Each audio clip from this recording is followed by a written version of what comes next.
Christian home, going to church most of my life. Was forced to go to church most of my life, listening to a pastor, learning bits and pieces about certain things. And as I was growing up in church, I noticed mum and dad constantly bouncing from church to church, noticing there's certain things that was wrong in that, but still just a kid not fully understanding a lot of things. So going into high school, I started living more like the world and going to church also on Sundays and stuff, on and off with mum and dad, and still just saying to people I was a Christian, still practicing the wrong things and doing a lot of wrong things that I shouldn't have. And it got to a point where when I got out of high school, that's when I really just dove pretty deep into the world, got into cigarettes, got into other girls and parties and stuff like this. And tried sleeping around a couple of times. It didn't work, didn't make me, I knew everything was, I still had a Christian mindset behind. So finally went down a really deep hole with the wife that I have now, and was going through anxiety and depression. I used to go at graveyards at night time. I've seen things, a couple of things happening, evil things, and then not long after that, noticing the things that we were seeing at the graveyards started showing themselves at our house that we're staying at with my mother-in-law. And there was times where it wasn't just us that were seeing it, was also my wife's younger brother and also my wife's mum were seeing the same things around the house. And so we weren't the only ones that were witnessing these things. So we knew there was something going on. And at this time, I wasn't going to church. I stopped going to church for a long time, probably around 11 years old. So when this was happening, this was only 5-6 years ago that I was going into this, going through anxiety and depression, and seeking for something. And it got to the point, I started going to graveyards. I was addicted to cigarettes, smoking 80 cigarettes a day, drugs, trying to commit suicide in secretive ways, natural ways, overdosing on cigarettes, tried to do that, energy drinks, I tried doing that. Got to a point where I wasn't able to go to work because I've never had a panic attack before, and as soon as I had my first one, I wasn't able to drive, and I was behind the wheel. And if anyone's had a panic attack before, their heart pounds really fast, their eyes go blurry, they start sweating on the spot, their whole body starts shaking, chest pains, and I'm not able to breathe properly. So then that was all happening. So at that point that happened, I wasn't able to work for 6 months. So there was a time where I just had away from work, just sitting at home, time to reflect, watching a lot of YouTube videos and horror movies and stuff. Because there was a spiritual hunger there, not really noticing at that time, but now I do. But there was something that was in me wanting to dive deeper of why are we here? And I always knew there was a reason why we're here, I just didn't know the reason. I always knew there was something that I was missing, even as a kid, even though I was going through church. Come on. And not long after that, mum and dad asked me, did you want to come to church? Noticing that I was in a deep place, I used to hear demons speak to me.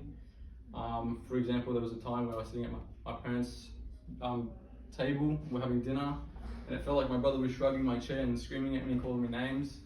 And I had enough and smashed the table, stood up and screamed in his face and ran downstairs. Come up and half an hour later to an hour later, after I had a cry, come upstairs, and then everyone was looking at me funny.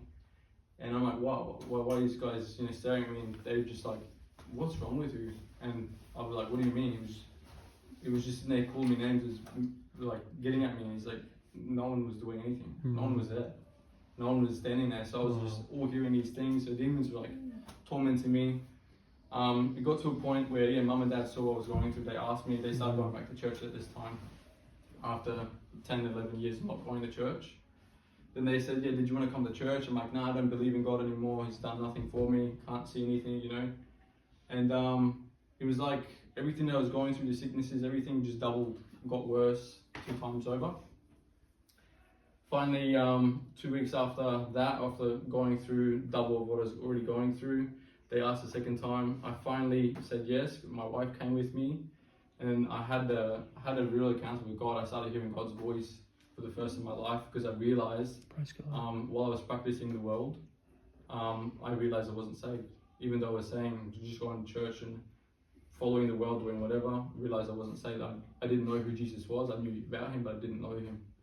And as soon as I had that revelation sitting in church, within like 10-20 minutes of sitting down, that's when I heard God's voice start speaking to me. He started showing me visions of when I was a kid, of all things that should have taken my life, and they didn't. He said, that was me. I was protecting you.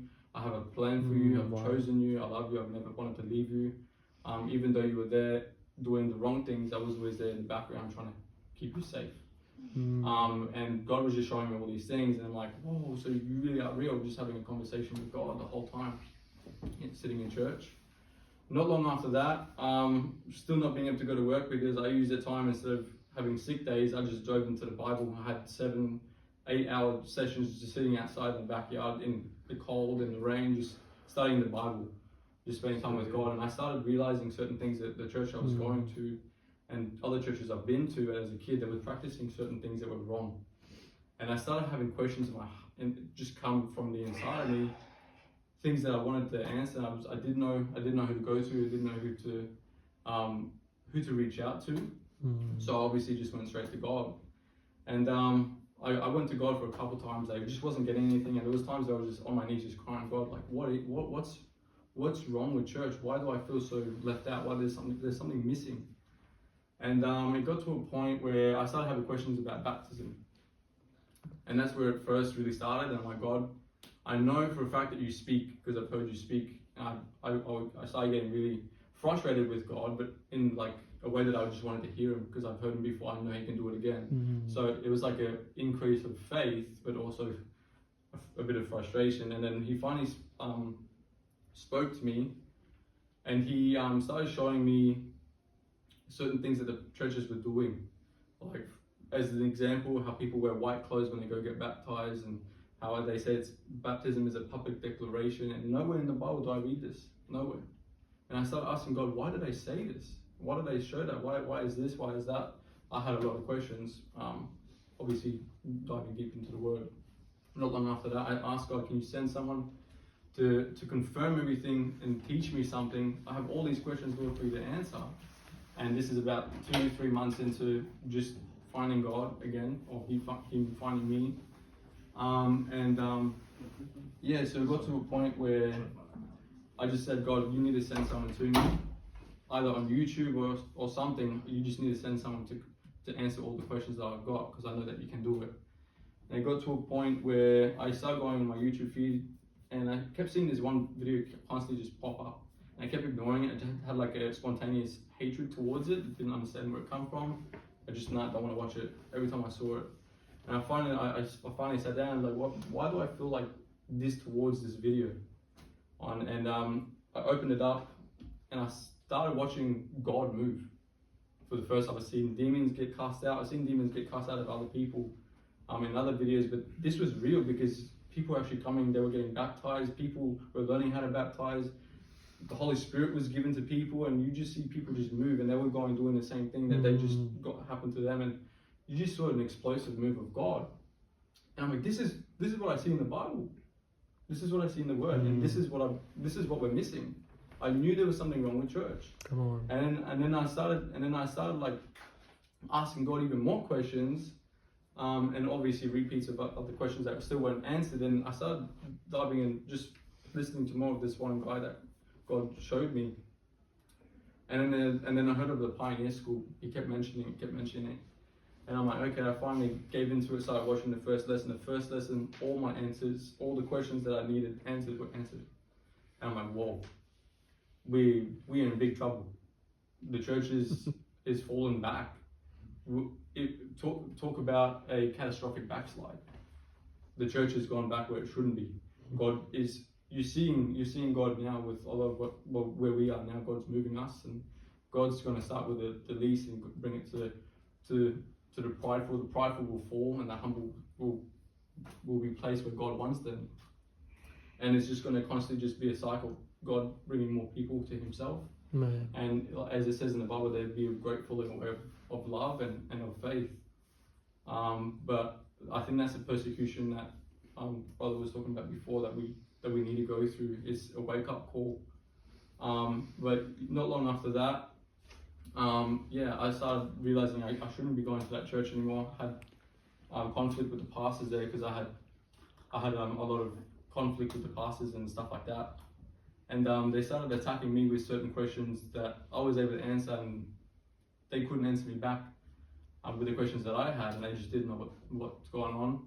Ever since I kind of just withdrew myself and I started following into what God was doing, I asked God to send another person that can physically teach me these things. And funnily enough, the guy I was watching,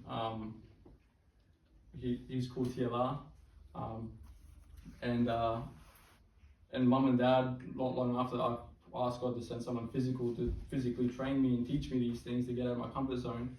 Mum and dad sent me a video of someone's testimony, Cornell's testimony, and I heard TLR. I'm like, whoa, this is a sign, because you don't really, I've never really heard many people talk about TLR because I just hear about church circles. And got involved with what Cornell's group is doing and constantly evangelizing and talking to people and training people. And now, just recently, I've got the opportunity to get out of my comfort zone and start training people at my home and opening my home to people wanting to learn. And I've seen demons manifest. I've seen people get healed. I've seen young kids just in their teens, just like, whoa, God's real, God's real. And they've had encounters, God's touched them, and just like, I don't know what's going on. You don't see this today. And I'm like, because God's coming back. Come on. And he's always been here, but we fell asleep. Yeah. He's waking us up. Come on. So, but yeah, there's something real about what we're learning today. For sure. Praise God. Wow.